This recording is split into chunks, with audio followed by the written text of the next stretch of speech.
22 November 2025 വൈകുന്നേരം 4 മണിക്ക് എടുത്ത ഈ CCTV ദൃശ്യം വന്നിട്ട് പഞ്ചാബിലെ ജലന്ധർ എന്ന് പറയുന്ന ഒരു ഗ്രാമത്തിൻ്റെയാണ്. കറുത്ത വസ്ത്രം ധരിച്ച ഈ 13 വയസ്സുള്ള പ്രബ്ലിൻ കാർ വീട്ടിൽ നിന്ന് ഇറങ്ങിയിട്ട് തൻ്റെ സുഹൃത്തായ സഹജിൻ്റെ വീട്ടിലോട്ട് പോവുകയാണ്. അവൾ വന്ന് ഒരു കാറിൻ്റെ അടുത്ത് നിന്ന് ഷൂ ശരിയാക്കും. പിന്നീട് അവിടെ നിന്ന് ഓടിപ്പോകും. അവൾ വന്നിട്ട് സുഹൃത്തിൻ്റെ വീട്ടിൽ കളിക്കാൻ പോകുക എന്ന് അമ്മയോട് പറഞ്ഞിട്ടുണ്ടാവും. ഏകദേശം 1 മണിക്കൂറിന് ശേഷം അവളുടെ അമ്മയും സഹോദരനും വീട്ടിന് സാധനങ്ങളായി തിരിച്ചു വന്നപ്പോൾ വീടിൻ്റെ ഫ്രണ്ട് ഡോർ ഓപ്പൺ ഉണ്ടായി. ലൈറ്റ്സ് വന്നിട്ട് കത്തിയിരിക്കുന്നുണ്ടായി. വീടിൻ്റെ അകത്ത് അവളെ കാണാതെ ആയപ്പോൾ അവളെ അന്വേഷിക്കാൻ മകനെ സഹജിൻ്റെ വീട്ടിലോട്ട് പറഞ്ഞയക്കും. ആ സമയത്തിൽ സഹജിൻ്റെ അച്ഛനായ ഹർമീന്ദർ സിംഗ് അവൾ ഇവിടെ വന്നിട്ടില്ല എന്ന് പറയും.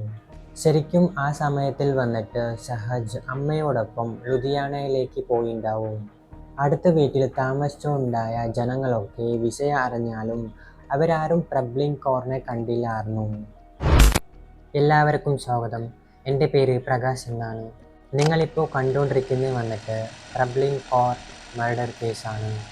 സമാധാനത്തിൽ ഇരിക്കുന്ന സുരക്ഷിതമായ ഒരു സ്ഥലത്തിൽ നിന്ന് രാവിലെ സമയത്തിൽ പ്രബ്ലിൻ കൗർ എന്ന് പറയുന്ന 13 വയസ്സുകാരി കാണാതെ ആയിരിക്കുന്ന വിഷയം വന്നിട്ട് അവിടെ ഇരിക്കുന്ന എല്ലാവരെയും ഞെട്ടിപ്പിക്കും. പിന്നീട് അവിടെ താമസിക്കുന്ന എല്ലാ ജനങ്ങളും ഒന്നു ചേർന്ന് അവരുടെ വീട്ടിലിരിക്കുന്ന CCTV ദൃശ്യം പരിശോധിക്കാൻ തുടങ്ങും. CCTV ദൃശ്യയിൽ വൈകുന്നേരം 4:03 സമയത്തിൽ അവൾ ഒരു വീടിൻ്റെ വെളിയിൽ നിന്ന് ബെല്ലടിക്കുമായിരുന്നു. ശരിയായി നോക്കിയപ്പോൾ ആ വീട് വേറെ ആരുടെയും അല്ല, അവളുടെ ഫ്രണ്ടായ സഹജിൻ്റെ വീട് തന്നെയായിരുന്നു. ഇതിനു മുന്നേ അവർ ആ വീട്ടിൽ ചെന്നുണ്ടായി. ആ സമയത്തിൽ സഹജിൻ്റെ അച്ഛനായ ഹർമീന്ദർ സിംഗ് അവൾ ഇവിടെ വന്നിട്ടില്ല എന്ന് ഉറച്ചു പറഞ്ഞിട്ടുണ്ടാവും. CCTV കണ്ട ശേഷം ഹർമീന്ദർ സിംഗിൻ്റെ ഫാമിലിയുടെ മുകളിൽ സംശയം തോന്നും. എന്നിട്ട് ഉടൻ തന്നെ തൻ്റെ മകൾ പ്രബ്ലിൻ കാണാതെ ആയിരിക്കുക എന്ന് വെച്ച് പോലീസ് സ്റ്റേഷനിൽ ചെന്ന് കംപ്ലൈൻറ്റ് രജിസ്റ്റേർഡ് ചെയ്യും. ആദ്യമായി സംശയം തോന്നിയ ഹർമീന്ദർ സിംഗിൻ്റെ വീട്ടിൽ തന്നെ അന്വേഷിക്കണം എന്ന് അവർ ആവശ്യപ്പെട്ടു. ഏകദേശം വൈകുന്നേരം സമയം 6 മണിക്ക് ബസ്തി ബാബ പോലീസ് സ്റ്റേഷനിൽ നിന്ന് 2 പോലീസ് വരും. അതിൽ ഒരാൾ ASI മംഗത്തായിരുന്നു.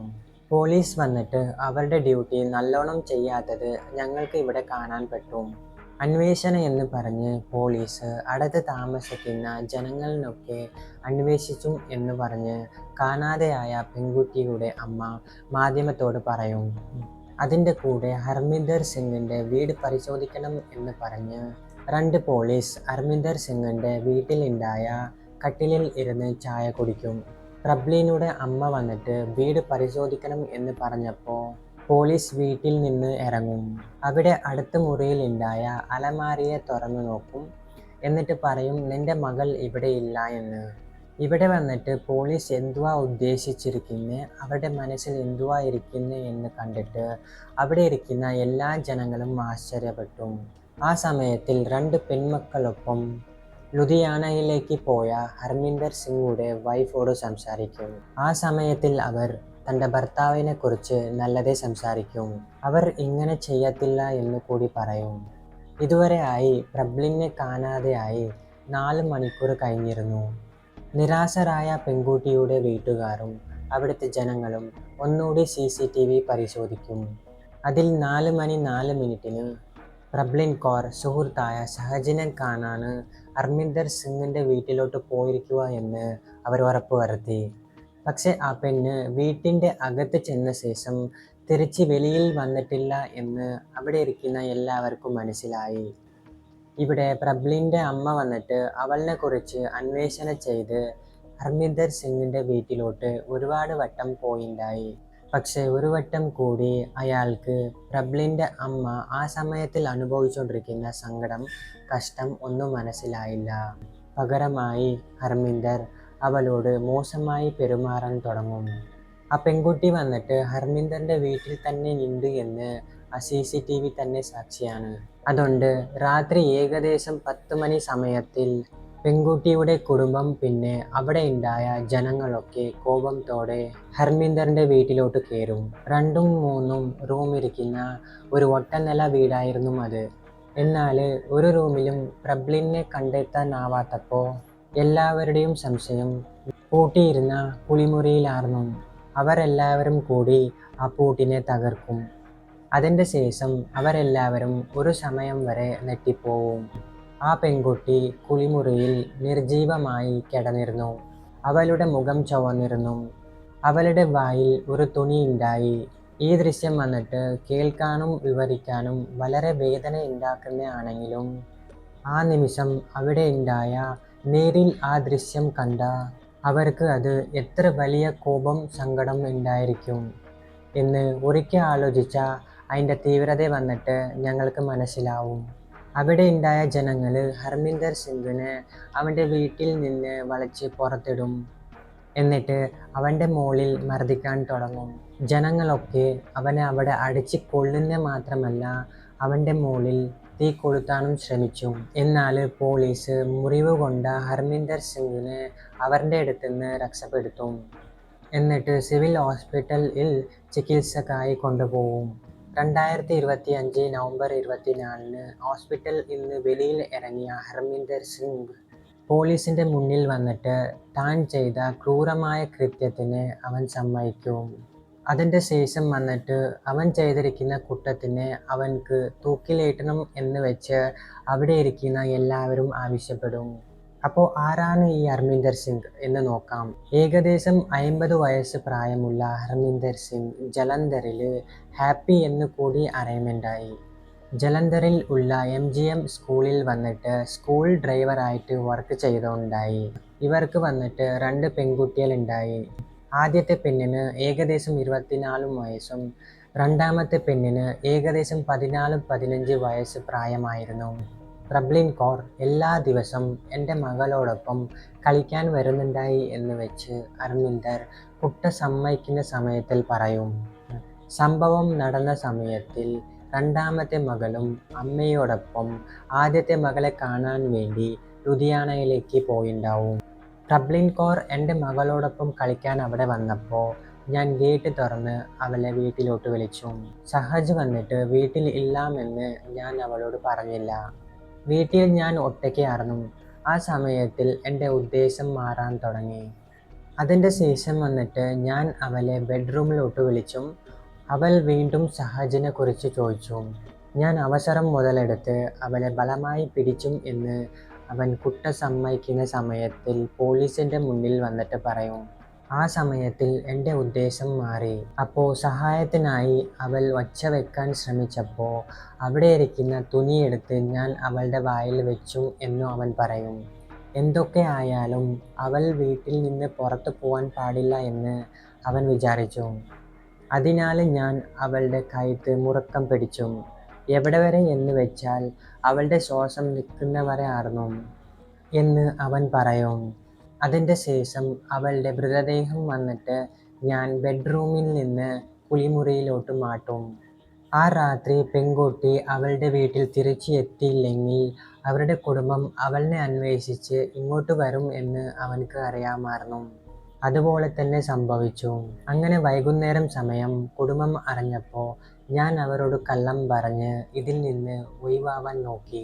പെൺകുട്ടി ഇവിടെ വന്നിട്ടില്ല എന്ന് പറഞ്ഞു. അതിൻ്റെ ശേഷം ഞാൻ എൻ്റെ സുഹൃത്തിൻ്റെ കാറ് മേടിച്ചിട്ട് അവളുടെ മൃതദേഹം ചാക്കിൽ കെട്ടിയിട്ട് കാറിൽ വെച്ചിട്ട് രാത്രി സമയത്തിൽ ആരും കാണാതെ ഇവിടെ നിന്ന് കൊണ്ടുപോകണം എന്നായിരുന്നു എൻ്റെ ഉദ്ദേശം എന്ന് അവൻ പറയും. പക്ഷെ ആ സമയത്തിൽ പുറത്ത് ഒരുപാട് ജനങ്ങൾ ഉണ്ടായോണ്ട് അത് നടന്നില്ല. 2 പെൺകുട്ടിയുടെ അച്ഛനായ അയാൾ സ്കൂളിൽ വന്നിട്ട് സ്കൂൾ ബസ് ഓടിച്ചോണ്ടായി. അതായത് ശുദ്ധ മനസ്സിരിക്കുന്ന സ്കൂൾ കുട്ടികൾ ഇത്രയുമായ ഒരു ക്രൂര ജീവിയുടെ അടുത്തായിരുന്നു എന്നാണ്. ഈ വൃത്തികെട്ട സ്വഭാവം ഒരു ദിവസം കൊണ്ട് അല്ലെങ്കിൽ ഒരു രാത്രി കൊണ്ട് വന്നിരിക്കുന്നതല്ല. അത് വന്നിട്ട് വർഷങ്ങളോട് മനസ്സിലിരിക്കുന്നതായിരുന്നു. ഒടുവിൽ അയാൾ മനുഷ്യത്വത്തെ മറന്ന് ക്രൂരമായ കൃത്യം ചെയ്തിരിക്കുവാണ്. ഞമ്മളുടെ ഇടയിലും കുട്ടികളുടെ ഇടയിലും ഇത്രയുമായ ക്രൂരമായ ആളുകൾ ഉണ്ടെന്ന് അറിയുന്നതും കാണുന്നതും ഒരു ഭയങ്കരമാണ്. ഒരു തെറ്റും ചെയ്യാത്ത പ്രബ്ലിൻ വന്നിട്ട് അമ്മയോടൊപ്പം സഹോദരനൊപ്പം താമസിച്ചുണ്ടായി. അവളുടെ അച്ഛൻ വന്നിട്ട് 2 വർഷം മുന്നേ മരിച്ചിരുന്നു. അതേ സമയത്തിൽ ഏകദേശം 2019-20 ഹർമിന്ദർ സിംഗ് ഭാര്യയും ഇളയ മകളും ഇവരുടെ വീടിൻ്റെ അടുത്തായി താമസിക്കും. ഇതുവരെയായി ഹർമിന്ദർ സിംഗ് വന്നിട്ട് അടുത്തിരിക്കുന്ന അയൽപക്കത്തെ ജനങ്ങളോടും വഴക്ക് വെക്കുന്നയാവട്ടെ ഇല്ലെങ്കിൽ അവരോട് മനസ്താപം ഇരിക്കുന്ന ഒരു കാര്യവും ചെയ്തില്ലായിരുന്നു. ഇനി വന്നിട്ട് അന്വേഷണത്തിൻ്റെ കുറിച്ച് സംസാരിക്കുകയാണെങ്കിൽ പോലീസ് വന്നിട്ട് വീടിൻ്റെ അടുത്ത് പൂട്ടി നിലയിലുണ്ടായ കുളിമുറിയെ പരിശോധിച്ചില്ലായിരുന്നു. ഇതിൽ നിന്ന് ഞങ്ങൾക്ക് മനസ്സിലാവും പോലീസിന് വന്നിട്ട് ഈ കേസിൻ്റെ മുകളിൽ ഒരു ഇമ്പോർട്ടൻസ് ഇല്ലാത്തത്. അതുപോലെ തന്നെ ഈ കേസിനെ വന്നിട്ട് പോലീസ് സീരിയസ് ആയി എടുക്കാതെ എൻക്വയറി ചെയ്തിരിക്കുക എന്ന് ഞങ്ങൾക്കിവിടെ മനസ്സിലാവും. പോസ്റ്റ്മോർട്ടം റിപ്പോർട്ട് അനുസരിച്ച് പെൺകുട്ടിയുടെ മരണത്തിനും പിന്നെ ഹർമിന്ദറിൻ്റെ വീട്ടിലോട്ട് പോലീസ് ആദ്യം സന്ദർശിച്ച ഇടയിൽ അധികം സമയം ഉണ്ടായില്ല. അതുകൊണ്ടാണ് അവിടെ ഇരിക്കുന്ന ജനങ്ങൾ വന്നിട്ട് പോലീസിൻ്റെ മുകളിൽ ദേഷ്യം പെട്ടത്. കൃത്യസമയത്തിൽ വന്നിട്ട് ആ പെൺകുട്ടിയുടെ കണ്ടെത്തി എന്നിട്ടുണ്ടെങ്കിൽ കുറഞ്ഞതും 1% ചാൻസസ് ഉണ്ടായി അവളുടെ ജീവൻ രക്ഷിക്കാൻ. പെൺകുട്ടിയുടെ മൃതദേഹം കണ്ടെത്തിയ സമയത്തിൽ ആ സ്ഥലത്തിൽ വന്നിട്ട് ഒരു വനിതാ പോലീസ് ഉണ്ടായില്ല എന്ന് പറയുന്നതും കൂടി ജനങ്ങളിന് ഒരുപാട് ദേഷ്യം കൂട്ടി. അതിൻ്റെ ശേഷം സ്ഥലത്തിലെത്തിയ DSPI, STM എന്നിവർ ജനങ്ങളെ സമാധാനിപ്പിക്കാൻ നോക്കും. കുറ്റവാളിക്ക് വന്നിട്ട് ഏറ്റവും കഠിനമായ ശിക്ഷ നൽകും എന്ന് അവർ ഉറപ്പുവരുത്തും. ഡ്യൂട്ടി നല്ലോണം ചെയ്യാത്ത കാരണം ESI മഗത് റാമിനെ സസ്പെൻഡ് ചെയ്തിരിക്കുക എന്ന് അവർ പറയും.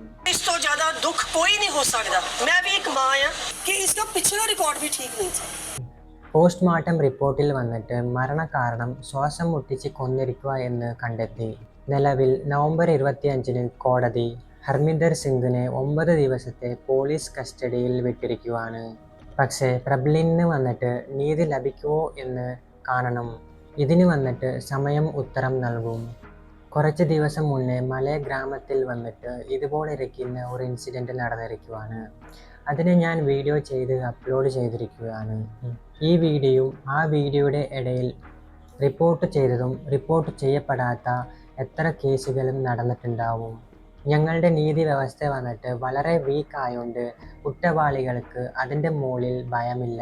ഈ ഭയം കൂട്ടണം. കൂട്ടിയാൽ മാത്രം രാജ്യത്തിൻ്റെ ഭാവി സുരക്ഷിതമായി തുടരുന്നേ.